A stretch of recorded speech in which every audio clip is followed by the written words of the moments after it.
I got one more. Hey, listen, here's news for the President and the Secretary of the Treasury. We already have a free trade agreement with Korea. We've had one for nearly 20 years. Almost all trade between the United States and Korea is tariff-free and has been for over a decade. There's nothing more you can do rather than drop the tariffs that you already don't have.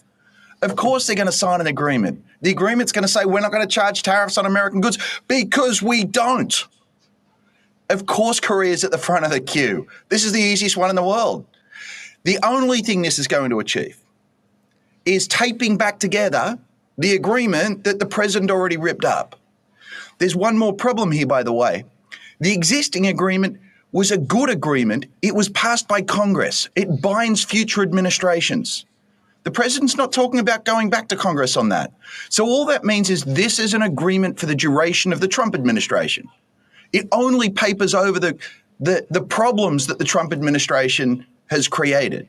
All right, this is going to be a good video. I made a video earlier this morning about how the US is on the brink of an economic shockwave. Once we hit the 30-day mark after Trump's tariffs, which we haven't hit yet, they started on April 9th at midnight. So once we hit that 30-day mark, we will officially be in this new shockwave where logistics and shipping across the globe may freeze in a COVID-like way. I made a whole video breaking that down this morning, and I want to build off the back of that, not by talking about the same topic, because I already covered that, but by showing you a professor named Justin Wolfers from the University of Michigan who teaches econ. He has been going off on the news in a good way. He keeps doing these news hits, and he just wrecks Trump's lack of knowledge about the economy. Let's start with this clip of Trump speaking to reporters just an hour ago in DC. He says that he wants to replace the income tax with tariffs. And we're going to make a lot of money, and we're going to cut taxes for the people of this country. It'll take a little while before we do that, but we're going to be cutting taxes, and it's possible we'll do a complete tax cut, because I think the tariffs will be enough to cut all of the income tax.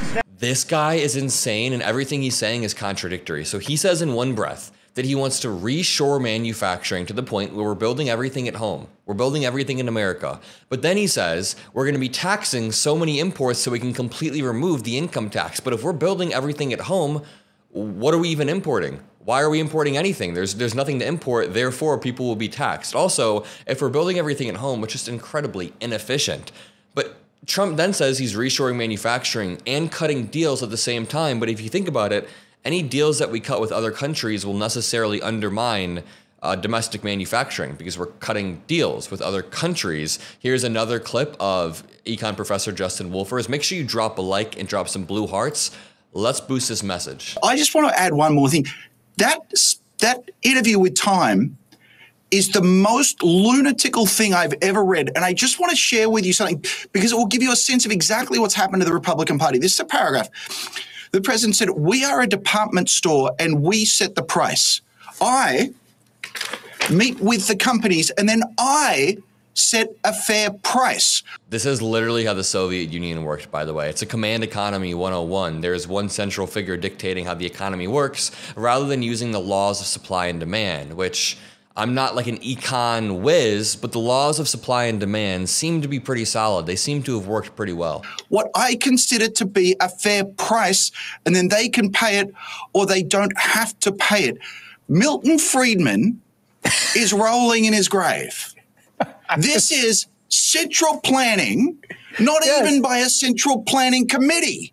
A central planning committee would have expertise. This is a bloke in a room who thinks the country's a store. Chris, you and I are on MSNBC right now complaining there's no market forces. Right. Yes, I pulled that quote. I knew I was going to read that quote to you, and then we ran out of time. I'm glad you read it. Yes, I thought that was, wow, that's quite a way to view the entirety of the American macro market economy as a department store where he sets the prices. Where he sets the prices. That is wild. And the thing is, we do want I personally want sort of a mixed economy, as we already have, but I want a little bit more like the Nordic system. In these countries, they still have capitalist societies with free markets and the tenets of supply and demand, but they also incorporate a lot of heavy social safety nets. So everybody has the opportunity to become rich and do the best that they can, but everybody also starts out at the baseline. No matter who you are, you oftentimes have solid social safety nets in these European Nordic countries. Now, there will be a lot of challenges when trying to recreate that in the US, mainly just the population size is way different than a lot of these Nordic countries, but it's worth trying. The US is uniquely cutthroat with our capitalism. With all of that being said, the response to that is not to just become a command economy where Donald Trump unilaterally sets the prices based on his instincts rather than based on tenets of supply and demand with social safety nets at the bottom. I think the supply and demand of social safety nets sounds better than a Donald Trump-controlled economy. Check out this clip of him talking about the war in Ukraine. We'll go back to the economy, but I just thought this was just disappointing. Keep saying 2 weeks about President Putin. What is 2 weeks? Give us, what is the actual date? What is the timeline? 2 weeks or less, and if it's a little more at the time, I say, but, you know, they're losing a lot of people. I hate this guy. I'm going to make a video in 2 weeks and I'm going to bring up this clip. It's not going to be done. He said on day one it was going to be done. He's been saying 2 weeks about the healthcare plan for like 9 years now. You can't say 2 weeks after 9 years. Nobody is ever going to believe you. Let's close this off with one more clip of Justin Wolfers talking about Liberation Day tariffs. I love watching this guy just lose his shit on Trump. Tell me more about that final thought, because you posted on social media, and I'll read out the quote, "Not one of our current economic wounds come from abroad. Every scar was made in Washington." Give me an idea. Is it already flowing through the impact on ordinary people, on prices, on jobs, on just normal things?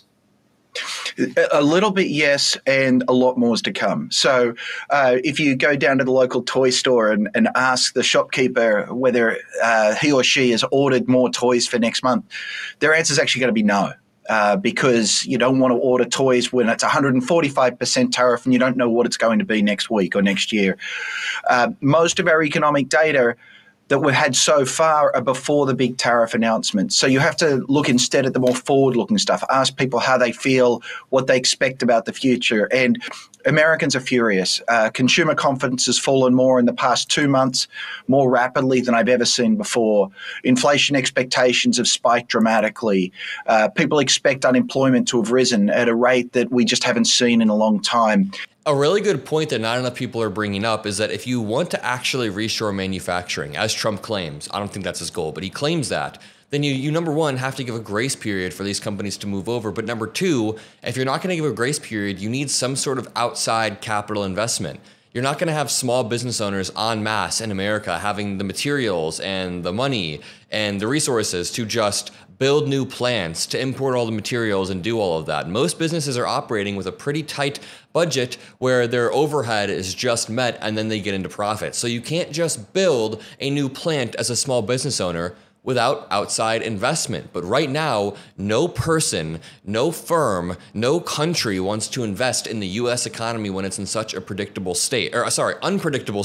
It's in the most unpredictable state that it's been in since maybe 2008. I would wager that we see more prolonged inflation and unemployment. We've already seen a more prolonged stock market crash than we even saw during COVID. I mean, the market began to recover a week after the COVID crash, if you remember. So the point is, our economy is in a uniquely volatile and unpredictable spot, and other people won't want to invest in our country. And without those investments, we can't build the manufacturing plants that Trump is claiming he wants to build. It's wild. Drop a like, subscribe. I appreciate everything that you guys have helped me build thus far. By the way, we are currently one of the fastest growing YouTube channels. The Mockler YouTube channel has beat Megyn Kelly and Charlie Kirk and Tucker. We have not beat Fox News, but you can help us fix that by subscribing. I love all of you. See you in the next video, and peace out.